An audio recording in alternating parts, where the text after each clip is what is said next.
Stars broadcaster Daryl Reaugh with us here tonight. Ken Hitchcock, as you may have heard, is back as the head coach of the Dallas Stars. And Razor, I was out of town when the hire was actually announced.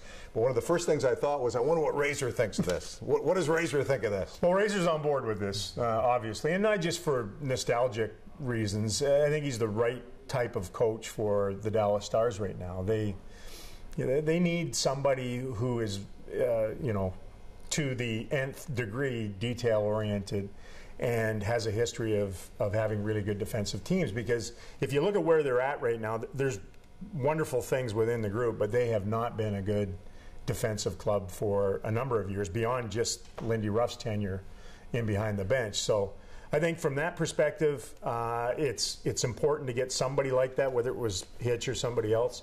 And then just the connecting with our community and sort of bridging that. It's been difficult times. I mean, they've only been a playoff team twice in the last 9 years, and you lose some people along the way when that happens. And Hitch is a salesman from way back when, and he can sell not only his system to his players, but the game of hockey to a community, and he's done that on every stop, including here back in the 90s. Yeah, and he's made several stops. He's fourth all-time in wins now, which is amazing in the NHL. Is he essentially the same coach you left here 15 years ago? You know, I asked him that sort of within the press conference, and he is, but he isn't. I think any coach in any sport probably has to adapt and grow. They can't stay the way they were before, or they're not getting any better, and the new players are different, and technology comes into play. There's way more technology than there's ever been for coaches. Sometimes it grinds them, I think, to a halt. It's paralysis by analysis. But at his core, yeah, he's the same guy. And people laugh all the time that Hitch says, "Yeah, I've changed a little bit this way," and then the individual will play for him for a few months like, he hasn't changed. Or they work with him behind the bench and they're like, he hasn't really changed. But I do think he's grown, if that makes any sense. He tends to make his own players uncomfortable by design, by what he demands of them. Can the Bens and Sagans of the world take what Hitch dishes out, do you think? Yeah, I think a lot of times it's getting that individual at the right time too. Like even going back to Mike Modano here, if Mike was 20 when Hitch came on board, I don't know if he would have been as inclined to reinvent himself on the fly and become a better two-way player. But he got him when he was hearing all the whispers out there about him being a one-dimensional player and his teams will never win and what have you. And then you get guys that can sacrifice. And I think Jamie's proved already that he can be a dominant two-way player on the world stage. Tyler, I think there's room to grow going the other direction. He's already won a cup. He played for a similar type defensive detail coach when he was in Boston. So I don't think there's going to be any issue there. And I'm reminded all the time when people want to say, well, he's so hard and it's so difficult. Well, winning is. And if you have players that don't want it hard and don't want to be coached, you probably don't want those players because you're not going to win.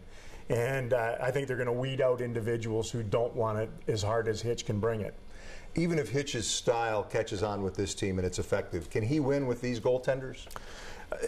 Personally, I don't think so. I think they need an upgrade at that position. They worked hard. They outscored some of their issues that way. They gave up a lot of chances. As I said before, they were a 4-3 team in a 3-2 league. It's just the way they went about their business.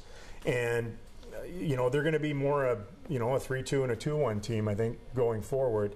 And you're going to have, I just think, a different mix in behind there. I don't think Hitch is the absolute silver bullet or magic bullet for this group right now. It has to be him, along with maybe a more veteran upgrade, piece or two on defense, and obviously at least one different guy in goal.